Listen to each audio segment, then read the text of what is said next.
नमस्कार, मैं हूं अद्वितीय त्रिपाठी और आप सबका स्वागत है हमारे YouTube चैनल अद्वितीय मैथ्स क्लासेस में। आज हम लोग त्रिकोणमिति की सर्व समीकरण, जो त्रिकोणमितीय सर्व समीकरण होती हैं उनको देखेंगे। सर्व समीकरण का मतलब होता है वो थीटा के सभी मानों के लिए संतुष्ट होती है। कहने का मतलब यह है, यहाँ पे समझ लीजिए, जैसे पहली सर्व समीकरण एक है sine square theta plus cos square theta बराबर 1। अब ये इसमें थीटा का कोई भी मान रख दिया जाए तो इसका मान सदैव 1 ही आएगा। Sign square theta plus cos square theta बराबर 1।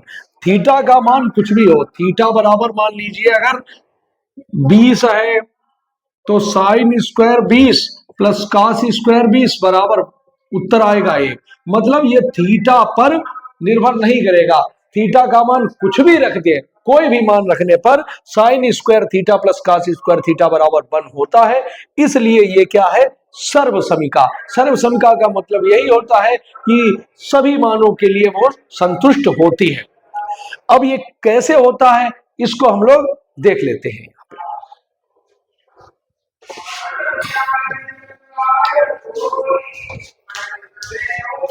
देखिए, sign square theta plus cos square theta बराबर 1, ये क्या होता है? सबसे पहले तो हम एक त्रिभुज देखें। एक त्रिभुज है समकोण त्रिभुज एबीसी। समकोण त्रिभुज है एबीसी। कौन सा समकोण त्रिभुज है? एबीसी, जिसमें कोण बी कैसा है? समकोण है। कोण बी समकोण है। और यहां पर मान लीजिए थीटा है। क्या है? थीटा है। ध्यान रखिए, ये कोण थीटा, कौन सा कोण? सी को ही हमने थीटा मान लिया। यहां पर भी थीटा मान सकते थे, कोई दिक्कत उसमें नहीं। अब इसमें अगर इस वाले त्रिभुज में अगर हम साइन थीटा निकालें, किसमें त्रिभुज? हम लिखेंगे समकोण त्रिभुज ए बी सी में sine theta is equal to A B upon A C. क्यों?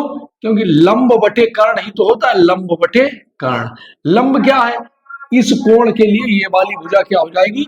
यही तो लंब हो जाएगी, और ये कर्ण हो जाएगी, और ये आधार हो जाएगी। समझ रहे कि नहीं? ये हो गया। तो साइन थीटा बराबर ए बी बटे ए सी। ठीक है, तो साइन स्क्वायर थीटा बराबर क्या हो जाएगा? A B square upon A C square. वर्ग हो गया, इधर भी वर्ग हो गया, इधर भी, इसको हमने 1 डाल दिया।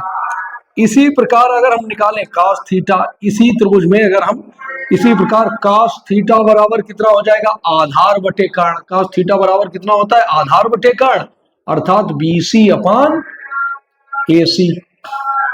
ये क्या होता है? आधार बटे कर्ण। आप लोग जानते भी हैं, ऐसा हम लोग जानते हैं। अब वर्ग करने पर तब कितना हो जाएगा? cos स्क्वायर थीटा बराबर हो जाएगा BC square upon AC square. इसको हम डाल दें 2। अब हम 1 व 2 को जोड़ दें। 1 व 2 को जोड़ दें, 1 प्लस 2 कर दें तो कितना हो जाएगा? Sine square theta plus cos square theta बराबर, देखिए 1 में कितना है? ए बी स्क्वायर बटे ए सी स्क्वायर और प्लस बी सी स्क्वायर बटे A C square. Sine square theta plus cos square theta बराबर किसके? देखिए, हर दोनों में बराबर है तो ए सी स्क्वायर, इसको हल कर लेंगे तो ऊपर क्या हो गया? A B square plus B C square. तो एक बात बताइए, इसमें A B square plus B C square किसके बराबर होगा? हम जानते हैं पाइथागोरस प्रमेय से, चूंकि A B square plus B C square जो है वो ए सी स्क्वायर के ही तो बराबर है। नहीं समझ पा रहे? इसका वर्ग और इसका वर्ग इसके वर्ग के बराबर ही तो है। क्यों? क्योंकि किसी भी समकोण त्रिभुज में कर्ण का वर्ग लंब के वर्ग और आधार के वर्ग के योग के बराबर होता है। तो यहां कितना हो जाएगा? Sine square theta plus cos square theta is equal to, ऊपर भी हो गया ए सी स्क्वायर और नीचे ए सी स्क्वायर पहले से, ये कैंसिल हो गया तो क्या हो गया, sign square theta plus cos square theta बराबर 1। यहां से सर्व समीका सिद्ध हो गई। अच्छा, इसमें कोण पर ये निर्भर नहीं कर रही है, क्योंकि यहाँ कोई भी कोण लिख देते तो उस पर ये निर्भर ही नहीं करती, इसलिए ये सर्व समीका हुई और ये सभी कोणों के लिए संतुष्ट होगी। मतलब यहां पर कोई भी कोण लिख दिया जाए, थीटा का मान कोई, ये थीटा के मान पर निर्भर ही नहीं कर रही है। थीटा का मान कुछ भी लिख दिया जाएगा, उसका उत्तर यहाँ पे बन ही आएगा। साइन स्क्वायर कोई भी कोण प्लस कॉस स्क्वायर कोई भी कोण, वही कोण, मतलब जो यहाँ पर वही यहाँ पर लिखेंगे, अलग अलग नहीं। जो कोण यहाँ पर वही कोण यहाँ पर, और उनका स्क्वायर अगर जोड़ के करेंगे तो बराबर 1 आएगा। तो ये बड़ी ही महत्वपूर्ण सर्व समीका है, आप लोग इसको याद रखें। क्या होती है, sine square theta plus cos square theta is equal to 1। अगर ये सिद्ध करने को आए तो इस प्रकार से हम सिद्ध कर सकते हैं कि पूछा जा सकता है कि दिखाइए किसी त्रिभुज में, किसी समकोण त्रिभुज में sine square theta plus cos square theta is equal to 1। तो इस प्रकार से हम सिद्ध कर देंगे। अब आप लोग ये समझ गए होंगे। अब इसी सर्व समीका को थोड़ा पक्षांतर करते हुए अन्य जो इसी के मान निकलेंगे, जैसे काश उधर भेज दिया या साइन उधर भेज दिया, वो भी इसी सर्व समीका के ही खंड कहे जाएंगे। वो क्या होते हैं उनको भी देख लेते हैं। देखिए, अब हम लोग यहां तक जान चुके हैं कि sine square theta plus cos square theta is equal to 1। तो साइन स्क्वायर थीटा बराबर हो जाएगा 1 माइनस कॉस स्क्वायर थीटा, याद रखें। ऐसे ही कॉस स्क्वायर थीटा, साइन उधर जाएगा तो 1 माइनस साइन स्क्वायर थीटा, ये भी सर्व समीकाएं ही है। तो ये दोनों सर्व समीकाएं हो गई। एक ये यही मेन सर्व समीका है। इसी को हमने पक्षांतर करते हुए इस साइन स्क्वायर थीटा की जगह पर कहीं पे अगर रखना होगा तो 1 minus cos square theta, cos square theta को 1 माइनस साइन स्क्वायर थीटा, इसी प्रकार से इसी में लिखा जा सकता है। अब हम एक काम करें कि जो ये वाला लिया गया था, sine square theta is equal to 1 minus cos square theta, ये लिखा है। तो अगर हम एक काम करें कि ये जो लिखा है इसमें कॉस स्क्वायर थीटा से भाग दे दिया जाए, कॉस स्क्वायर थीटा से दोनों तरफ भाग देने पर, दोनों तरफ भाग देने पर, अब हम कर क्यों रहे, क्योंकि इसी सर्व समीका से एक सेक और टेन में सर्व समीका निकलेगी और इसी से कोसेक और कॉट में सर्व समीका निकलेगी। तो कैसे निकलेगी उसी को हम यहाँ पे आगे बढ़ रहे हैं। साइन स्क्वायर थीटा बटे cos square theta is equal to 1 minus, तो 1 अपान भी कॉस स्क्वायर थीटा, ये हो जाएगा 1 upon cos square theta minus cos square theta upon cos square theta.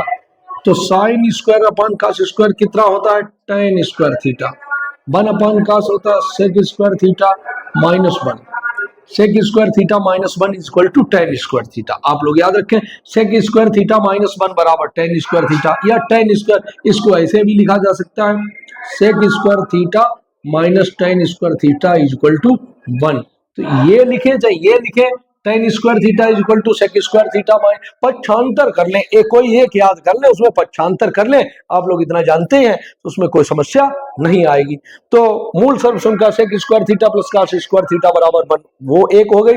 दूसरा उसी से हमने निकाल दिया sec square theta minus tan square theta is equal to 1। अब पुनः इस वाली से देख लेते हैं इसमें क्या निकल के आएगी। तो अब हम इसमें चलिए इधर मिटा देते हैं। तो इसी में अगर हम बात करें कि ये वाली जो सर्व संख्या थी कॉस स्क्वायर थीटा, दूसरा marker cos square theta is equal to 1 minus sine square theta. अब दोनों तरफ इसमें करें क्या, दोनों तरफ साइन स्क्वायर थीटा से भाग देने पर, तो कॉस स्क्वायर थीटा बटे साइन स्क्वायर थीटा, मार्कर ये भी नहीं चल रहा, दूसरा मार्कर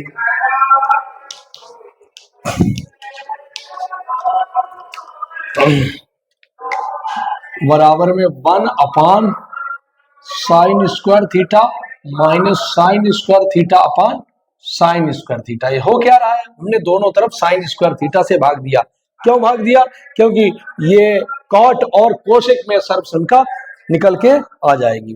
तो cos square theta upon sine square theta, cos बटे साइन क्या होता है, कोसेक, क्या होता है सॉरी कॉट, क्या होता है cot square theta is equal to 1 upon sine होता है कोसेक स्क्वायर थीटा, कि साइन का उल्टा 1 अपॉन साइन यानी कोसेक स्क्वायर थीटा, और साइन अपॉन साइन कैंसिल हो गया 1 हो गया, अर्थात कॉट स्क्वायर थीटा बराबर कोसेक स्क्वायर थीटा माइनस 1, या cosec square theta minus cot square theta is equal to 1। ये सर्वसंख्या ये हो गई। तो मूलतः हम इन तीन सर्वसंख्याओं में, अब इसमें भी पक्षांतर कर लें, cosec square theta minus 1 is equal to cot square theta, या cot square theta is equal to कुछ भी करेंगे तो वही है, जहां पर जैसी जरूरत होगी हम वो वहां रखेंगे। मूलतः हमको तीन ये याद करनी है। कौन कौन सी तीन याद करनी है? जो सबसे पहले तो हमको ये याद करना है, नंबर 1 पे याद करना है sine square theta plus cos square theta is equal to 1।